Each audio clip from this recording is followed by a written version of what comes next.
यह नूडल की दुकान दिन में केवल 3 घंटे खुलती है, क्योंकि उनका असली काम है अशांत आत्माओं को पकड़ना।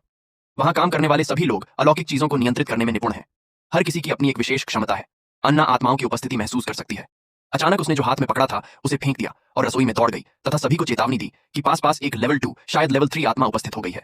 दुकान तुरंत बंद हो गई और टीम शिकार शुरू करने के लिए बाहर निकल पड़ी। वे जल्द ही उस जगह पहुंच गए जहां आत्मा दिखाई दी थी और तलाश के लिए फैल गए। कुछ पलों बाद अन्ना ने आत्मा का स्थान लॉक कर लिया, लेकिन आत्मा ने भी उसे निशाना बना लिया और सीधे छत की ओर दौड़ गई। अन्ना ने उसे उसी स्तर तक ताड़ा।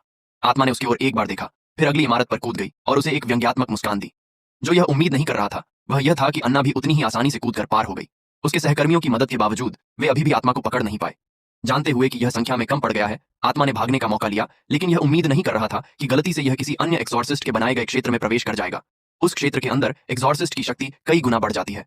आत्मा टॉम के साथ मुकाबला नहीं कर सकी, लेकिन ठीक उसी समय क्षेत्र अचानक ढह गया और टॉम की शक्ति तीव्र रूप से कम हो गई।